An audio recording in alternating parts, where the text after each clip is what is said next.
आज के इस वीडियो लेक्चर में आप सबका स्वागत है। आज हम भाषा की परिभाषा, उसके स्वरूप और उसके विविध रूप, प्रकार और विशेषताओं का अध्ययन करते हैं। तो सबसे पहले भूमिका। मानव एक विचारशील, विवेकशील व सामाजिक प्राणी है। समाज में रहते हुए परस्पर विचारों का आदान प्रदान करना भाषा के द्वारा ही संभव है। कभी संकेत से, कभी स्पर्श से, कभी बोलकर, लिखकर मानव अपने मन के भावों को प्रकट करता है और दूसरों तक पहुंचाता है। विचारों व भावों का लेन देन करने का माध्यम भाषा है। भाषा एक ऐसी जीवन ज्योति है जो एक व्यक्ति को दूसरे व्यक्ति से जोड़ती है, यानी एक व्यक्ति का संबंध दूसरे व्यक्ति से स्थापित करती है। तो एक भाषा अहम भूमिका निभाती है आपस में संबंध जोड़ने की। नेक्स्ट है, इसका अर्थ क्या है और इसकी व्युत्पत्ति कहाँ से हुई है। भाषा के लिए अंग्रेजी के लैंग्वेज शब्द का प्रयोग किया जाता है, जिसका संबंध लैटिन के शब्द लिंगुआ से एवं फ्रांसीसी शब्द लॉन्ग से है। लैंग्वेज शब्द भी मानवीय बोली, ह्यूमन स्पीच का ही वाचक है। भाषा शब्द की व्युत्पत्ति संस्कृत की भाष धातु से हुई है, जिसका अर्थ है व्यक्त वाणी, वाणी की अभिव्यक्ति, बोलना या कहना। अर्थात भाषा वह है जिसे बोला जाए। अब हम परिभाषा देख लेते हैं। महर्षि पतंजलि के अनुसार जो वाणी में व्यक्त होती है उसे भाषा कहते हैं। बाबूराम सक्सेना के अनुसार जिन ध्वनि चिन्हों द्वारा मनुष्य परस्पर विचार विनिमय करता है, विचारों का लेन देन करता है, उसे भाषा कहते हैं। पंडित कामता प्रसाद के अनुसार भाषा वह साधन है जिसके द्वारा मनुष्य अपने विचार दूसरों पर भली भांति प्रकट कर सकता है, वह दूसरों के विचारों को स्पष्टता से समझ सकता है। हेनरी स्वीट के अनुसार लैंग्वेज में be defined as expression of thought by means of speech sound. मानव जो मुख से कही हुई, यानी मुख से उच्चारी हुई जिन ध्वनि प्रतीकों के द्वारा अपने भाव या भाषा के विविध रूप विचार की अभिव्यक्ति करता है, वो भाषा कहलाती है। यानी कि भावों की अभिव्यक्ति, विचार का संप्रेषण जो है वो भाषा के द्वारा ही संभव है। अतः स्पष्ट है कि भाषा वाक् प्रतीकों अर्थात ध्वनि, शब्द, वाक्य की व्यवस्था है। भाषा के अंदर ध्वनि, शब्द और वाक्य व्यवस्थित रूप से होते हैं। भाषा का स्वरूप, भाषा वाचिक ध्वनि संकेत है। इसमें ध्वनियाँ होती हैं, वो हम स्वर व्यंजन में समझ चुके हैं। भाषा का उद्देश्य विचारों का आदान प्रदान करना है। भाषा का प्रयोग मौखिक और लिखित दोनों रूपों में होता है। भाषा यादृच्छिक है, अर्थात यादृच्छिक का अर्थ क्या होता है? प्रत्येक शब्द का अर्थ अपनी इच्छा से मान लिया जाना, ये भाषा कहलाती है। भाषा की मूल ध्वनियाँ ही उसकी अनिवार्य इकाई हैं, यानी कि उसके अंतर्गत जो ध्वनियाँ होती हैं, एक एक ध्वनि का महत्व होता है और उनके मिलन से भाषा निर्मित होती है। भाषा समाज के बौद्धिक विकास की संवाहिका है, यानी कि भाषा के द्वारा समाज की बुद्धि का विकास होता है। बौद्धिक विकास भाषा के द्वारा ही संभव है। भाषा क्रमबद्ध होती है, यानी कि सीरियल में होती है, जो एक क्रम को दूसरे क्रम से जोड़ती है। भाषा समाज सापेक्ष होती है, उसमें सार्थकता का गुण होता है। उसके अंदर वो ताकत होती है जो जोड़ सके, बांध सके, यानी समझा सके, विवेक उत्पन्न कर सके, अर्थ प्रकट कर सके। अब भाषा के विविध रूप हैं, अनेक प्रकार हैं। तो हम देखते हैं, जैसे जैसे मानव समाज विभिन्न क्षेत्रों और प्रदेशों में विभाजित होता गया, वैसे वैसे विभिन्न भाषाएं, बोलियां भी विकसित होती गई हैं। अनेक क्षेत्र, हर जगह पे बोली जाने वाली अलग भाषाएं होती हैं, अलग बोलियां होती हैं। तो इस प्रकार से हम देखेंगे अब भाषा के भेद हो जाना अनंत क्षेत्रों का परिणाम है। तो पहली है मातृभाषा। मातृभाषा वो है जिसे अपने घर, परिवार या पड़ोस में बोलते हैं, या वो भाषा है जो हमें विरासत के रूप में दादा दादी, नाना नानी या परिवार से मिलती है। भाषा का वह रूप जिसे मनुष्य जीवन में गतिशील रहने के लिए प्रारंभिक रूप में अपनाता है, यानी परिवार से प्राप्त करता है, समाज से प्राप्त करता है, सीखता है। विस्तृत अर्थ में मातृभाषा वह है जिसमें उस क्षेत्र के शिक्षित व्यक्ति लिखित या मौखिक रूप से विचारों की लेन देन करते हैं, विचार विनिमय करते हैं। किसी देश की मातृभाषा ही राष्ट्रभाषा का रूप धारण कर लेती है, क्योंकि प्रारंभ कहाँ से होता है? मातृभाषा के रूप में। वहीं से ही सीखना शुरू कर दिया जाता है। जैसे माँ की गोद में बच्चा सीखना शुरू कर देता है, प्रारंभ वहीं से होता है।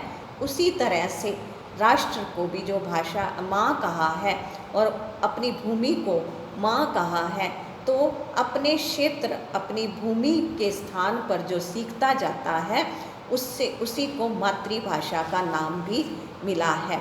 तो भारत की राष्ट्रभाषा हिंदी है, परंतु मातृभाषाएं अनेक हैं। नेक्स्ट हम आगे समझेंगे कि राष्ट्रभाषा क्या है। मातृभाषा में भाव संप्रेषित करते हुए प्रत्येक मानव अधिक सहजता का अनुभव करता है। यानी जब हम अपनी मातृभाषा, जो हमारी प्रारंभिक भाषा है, उसमें अपने भावों को व्यक्त करते हैं, जैसे एक थोड़ा सा प्रतिष्ठित हिंदी होती है या भाषा होती है जो अच्छे साहित्यिक शब्दों का जिसमें प्रयोग किया जाता है, वो भाषा नहीं। जो आम बोलचाल की भाषा है, जो हमने शुरू से माँ की गोद में या बचपन में जो सीखी है, या थोड़े बड़े होने के बाद जो हमारे आसपास में व्यवहार की भाषा प्रयोग की जाती है, उसमें जब हम अपने भावों को प्रकट करते हैं तो उसमें अति सरल हो जाते हैं, हमें सहज लगता है। अलग अलग क्षेत्र में बोली जाने वाली बोलियां ही मातृभाषा के रूप में अपनाई जाती हैं। जैसे पंजाबी पंजाब में, हरियाणवी हरियाणा में बोली के रूप में, मातृभाषा के रूप में ग्रहण की हुई है। आगे है मूल भाषा। वो प्रारंभिक भाषा जो किसी एक स्थान में उत्पन्न होकर बाद में विभिन्न स्थानों में अनेक भाषाओं के रूप में विकसित हुई है। तो जो भाषा पहले प्रारंभ होती है कहीं ना कहीं से, जो भाषा का रूप धारण करती है, उससे पहले वो बोली होती है। और वो बोली कहाँ से शुरू हुई है, उसका मूल कहाँ है, तो वो मूल भाषा से विकसित होते हुए भाषा के पद पर पहुँचती है। तो मूल भाषा जो किसी एक स्थान में उत्पन्न होकर बाद में अनेक क्षेत्रों में पहुंच जाती है और वहाँ पर वो विभिन्न भाषाओं के रूप में प्रकट होती है। तो वो हम भाषाओं की पारिवारिक वर्गीकरण में जब हम देखते हैं तो उसमें मूल आधार मूल भाषा होती है। यानी कि जब हम भाषा का पूरा परिवार देखते हैं तो उसमें प्रारंभिक जो है उसे मूल भाषा कहा जाता है। सभी भाषाओं की मूल भाषा अलग अलग होती है। जैसे आधुनिक भारतीय आर्य भाषाओं का विकास मूल भारोपीय भाषा से माना जाता है। विश्व की प्रत्येक भाषा का आधार कोई ना कोई मूल भाषा होती है, अर्थात वो सब भाषाओं की मूल भाषा अलग होती है, वो इतिहास पर आधारित होती है। अगला है बोली। बोली क्या है? जिसका क्षेत्र सीमित होता है और जिसमें साहित्यिक रचना नहीं की जाती है। यह एक छोटी इकाई होती है। इसमें घरेलू शब्दावली होती है। इसमें अब हम देखते हैं किसी विशेष क्षेत्र में रहने वाले लोगों द्वारा बोली जाने वाली भाषा को बोली कहते हैं। श्याम सुंदर दास जी ने कहा है कि बोली से अभिप्राय है वो स्थानीय बोली जो तनिक भी साहित्यिक नहीं होती, जिसका प्रयोग साहित्य लेखन कार्य में नहीं किया जाता उसे बोली कहते हैं। यह बोलने वाले के मुख में ही रहती है, सिर्फ उसके द्वारा हम अपने भावों को व्यक्त करते हैं, समझाते हैं। भाषा के जिस रूप का प्रयोग जनसाधारण अपने परिवार, स्थानीय समूहों, सीमित परिवेश यानी कि वातावरण में, समाज में करता है और अपनी बात को एक दूसरे के सामने रख पाता है, आम बोलचाल की बोली होती है, इसे बोली कहा जाता है। यह भूगोल पर आधारित होती है, यानी ये एक क्षेत्र विशेष से जुड़ी हुई होती है। नेक्स्ट है उपबोली। बोली के बाद विभाजित हुई भाषा उपबोली कहलाती है, यानी कि बोलियों से फिर और बोलियां भी निकल आती हैं। जो पहले प्रारंभिक मूल भाषा है, फिर मातृभाषा है, बोली है। अब बोली में से छोटी छोटी और बोलियां भी निकल आती हैं। किसी सीमित या छोटे क्षेत्र के ऐसे व्यक्तियों की भाषा का सामूहिक रूप जिनमें आपस में कोई स्पष्ट अंतर ना हो, वो स्थानीय बोली कहलाता है। यानी कि थोड़ा सा अंतर होता है, लेकिन फिर भी थोड़ा दिखाई देता है, पर वो एक जैसी लगती हैं। कुछ एक शब्दों का अंतर उसमें आ जाता है। भाषा का यह रूप भूगोल पर आधारित होता है, यानी कि हर भाषा का रूप जो बदल रहा है, बोली बदल जाती है, वो एक क्षेत्र के कारण से बदल जाती है, यानी कि अपने स्थान के कारण से, अपने समाज के कारण से वो बदल जाती है। इसका रूप अपेक्षाकृत अधिक स्थानीय होता है, यानी यह टिकी हुई होती है, ठहराव वाली होती है। बोली तब तक बोली रहती है जब तक उसका कोई लिखित साहित्य ना हो, उस पर कोई भी लेखन कार्य ना हुआ हो, वह अपने क्षेत्र की संस्कृति या धर्म के प्रचार का माध्यम ना बने, यानी कि उसमें कोई भी लिखित कार्य नहीं हुआ है, तब तक वो भाषा के रूप में नहीं आती है। उसे राजनीतिक संरक्षण प्राप्त ना हो, प्रशासन के द्वारा उसे कोई भी पद हासिल ना हुआ हो, उसका क्षेत्र सीमा के अंदर ही रहे और उसमें परिनिष्ठित रूप का अभाव हो। परिनिष्ठित का अर्थ होता है अपने कार्य को संपन्न करना और कुशलता पूर्वक उस कार्य को संपन्न करने में दक्ष होना। अर्थात भाषा के अंदर ये क्वालिटी होती है, ऐसी भाषा के अंदर कि जो उसमें शब्दों को भी सुंदर रूप से प्रकट कर सके, उसके अर्थ और भावों को भी समझा सके, ऐसी भाषा को परिनिष्ठित रूप में माना जाता है। लेकिन बोली एक आम बोलचाल की भाषा है, क्योंकि उसमें कोई साहित्य लिखा हुआ नहीं है, कोई प्रचार नहीं हो रहा और सरकार के द्वारा उसे प्रयोग में नहीं किया जा रहा, और वो अपनी बात को हर जगह समझाने में सक्षम नहीं होती है। राज्य की भाषा अलग अलग क्षेत्र की उपभाषाएं अलग होती हैं। जो राज्य की भाषा यानी कि प्रदेश की भाषा होती है वो अलग होती है, और उनकी जो छोटी छोटी उपभाषाएं होती हैं वो अलग होती हैं। किसी सीमित क्षेत्र में बोले जाने वाली भाषा के स्थानीय रूप को बोली कहते हैं। यह मानव से निकली सहज अभिव्यक्ति है, जो मानव के मन से निकली हुई भावों में व्यक्त हुई एक सहज रूप से प्राकटीकरण होता है, यानी कि प्रकट होती है। नेक्स्ट है विभाषा। जो विभाषा है वो बोली का विस्तृत रूप है, लेकिन जो क्योंकि इसके बाद का जो आने वाला इसका सम्मानित पद है वो भाषा है, तो बोली और भाषा के बीच का जो पड़ाव है वो विभाषा कहलाती है। यह बोली और भाषा के बीच में होती है, इसे उपभाषा भी कहते हैं, क्योंकि यह प्रांत या उपप्रांत में प्रचलित होती है। एक विभाषा के अंदर कई बोलियां होती हैं। जो एक विभाषा है, जो थोड़ा सा सुधरा हुआ रूप है, उसके अंदर बोलियां काफ़ी सारी होती हैं, यानी अनेक बोलियों का समूह विभाषा कहलाता है। विभाषा का क्षेत्र बोली से विस्तृत होता है, प्रांत तथा उपप्रांत में ये बोली जाती है और इसमें साहित्यिक रचना भी शुरू हो जाती है। उपभाषा कोई भाषा या बोली ना होकर बोलियों का समूह है। इसके अंतर्गत कई बोलियां आती हैं। हिंदी भाषा की पश्चिमी हिंदी, पूर्वी हिंदी, राजस्थानी हिंदी, पहाड़ी हिंदी, बिहारी हिंदी, ये 5 उपभाषाएं हैं। इसके अंदर 17 बोलियां आती हैं, यानी हर जो ये पश्चिमी हिंदी है उसके अंदर बोलियों का समूह है, पूर्वी हिंदी के अंदर फिर से बोलियों का समूह है। तो वो विस्तार से हमने इससे पहले एक वीडियो में आपको भेजा हुआ है, वो आप देख लेंगे। फिर इसके बाद है, जब कोई बोली विशेष कारणों से या क्षेत्रीय विस्तार के कारण किसी प्रांत अथवा उप प्रांत में प्रचलित हो जाती है तो वो विभाषा अथवा उपभाषा कहलाने लगती है। नेक्स्ट है साहित्यिक भाषा।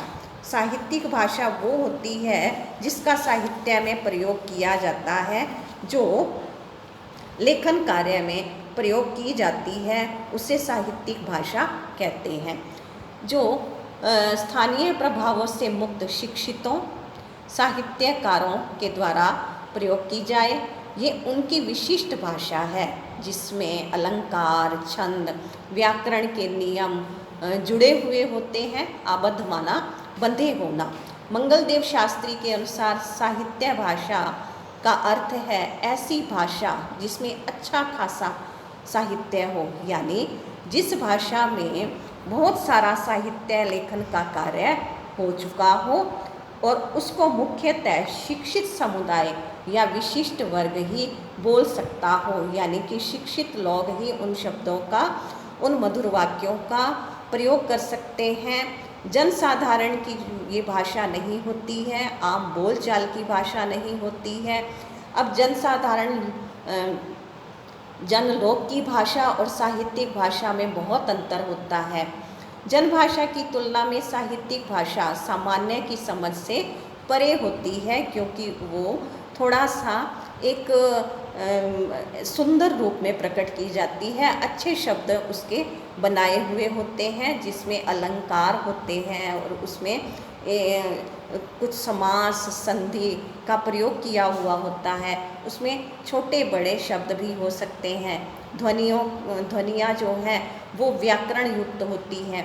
अलंकृत काव्यमयी गद्य युक्त भाषा साहित्यिक भाषा में प्रयोग की जाती है। जन भाषा का स्तर अत्यंत सामान्य होता है, परंतु साहित्यिक भाषा उच्च स्तर की होती है। सर्वसाधारण की भाषा अकृत्रिम होती है, परंतु साहित्यिक भाषा कृत्रिम होती है, क्योंकि उसमें थोड़ा सा बनावटीपन आ जाता है, बनावटी शब्दों का प्रयोग किया जाता है, थोड़ा अच्छे शब्दों का प्रयोग किया जाता है। लेकिन जो आम बोलचाल की भाषा होती है तो उसमें मजाक के रूप में या छोटे छोटे ऐसे शब्द भी प्रयोग कर लिए जाते हैं। जैसे छोटे बच्चे होते हैं, अब उनको वो बोलते हैं मम, यानी पानी, समझ जाते हैं। लेकिन जहाँ हम एक अच्छे समाज में बैठे हैं तो पानी वानी नहीं बोलेंगे, हम बोलेंगे जल।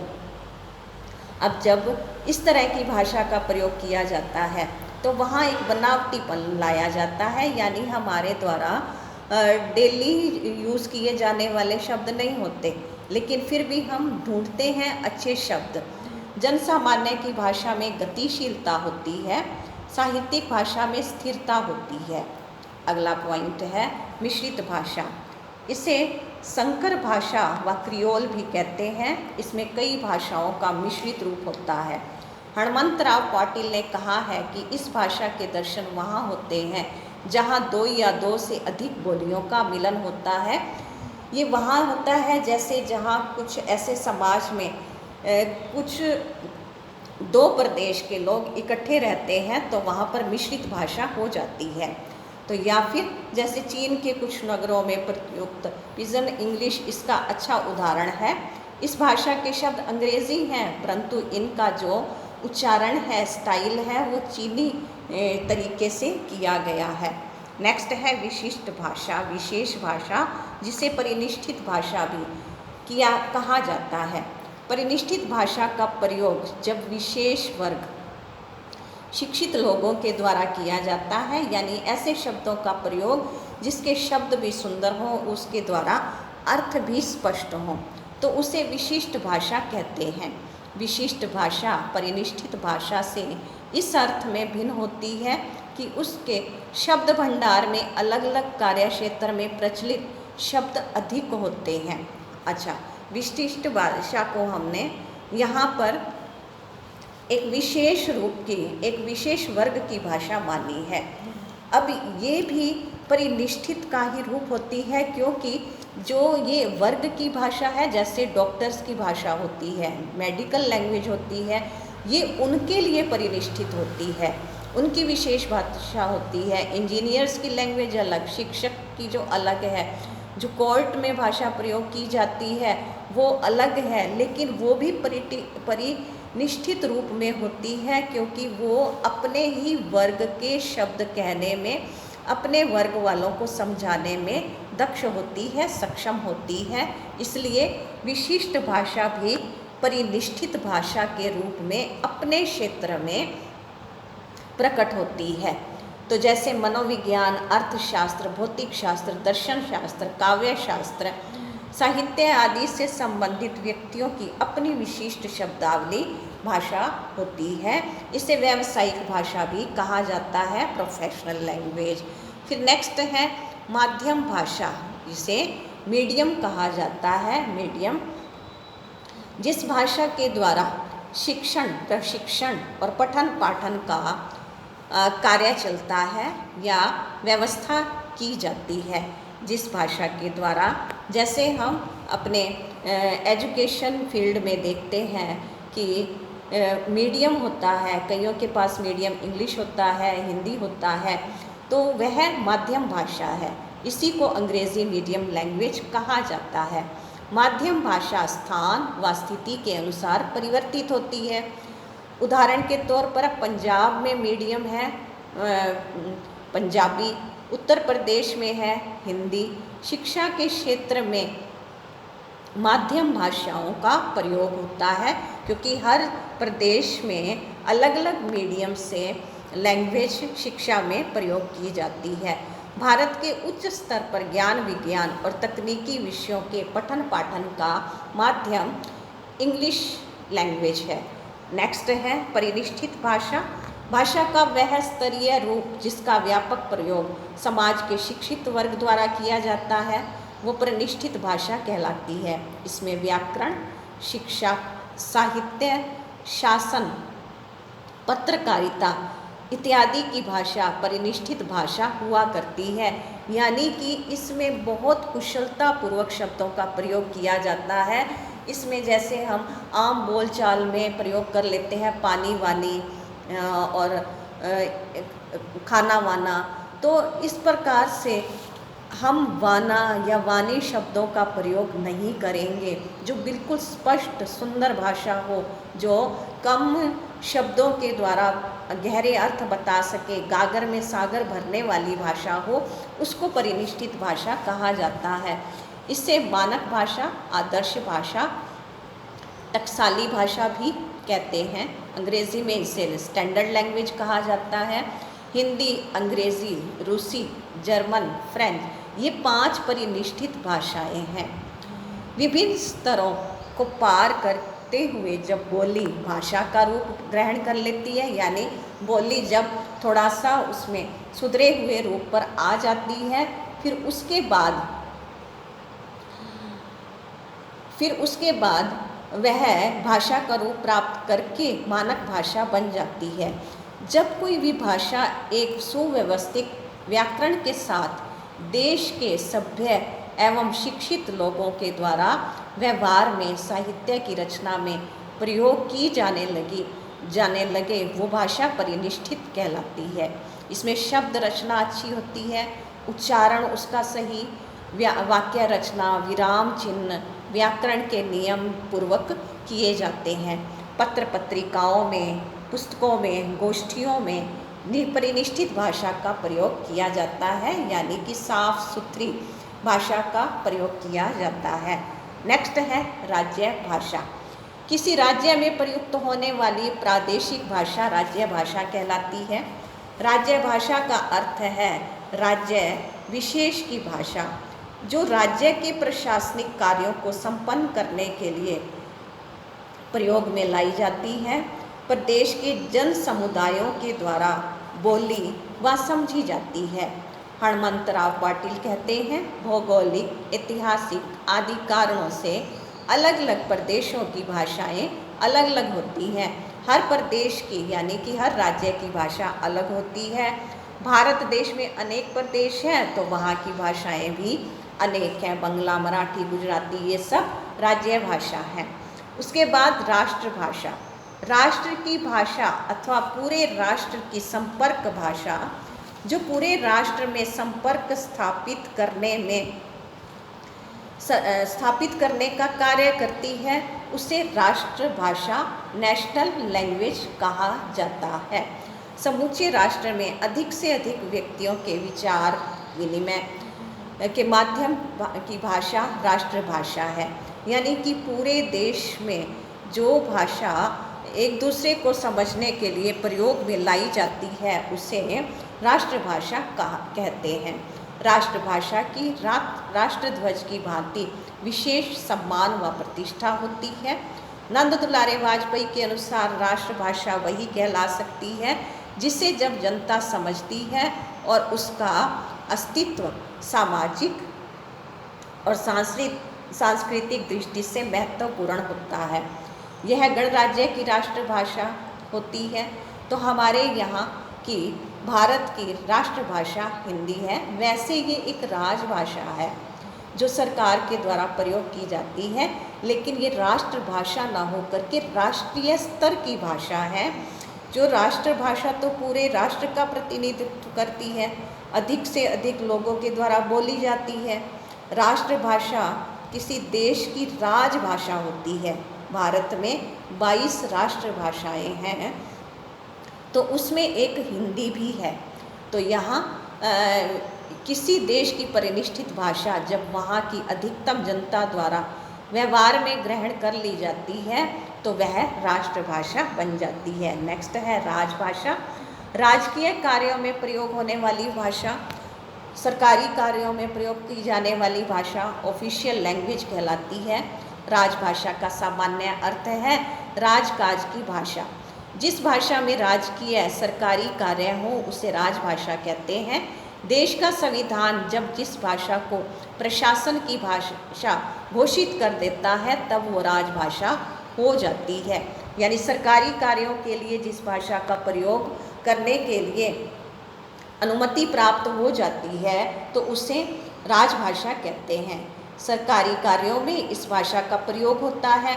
देवेंद्र नाथ शर्मा के अनुसार राजभाषा का प्रयोग मुख्यतः 4 क्षेत्रों में होता है, शासन, विधान, न्याय और कार्यपालिका में।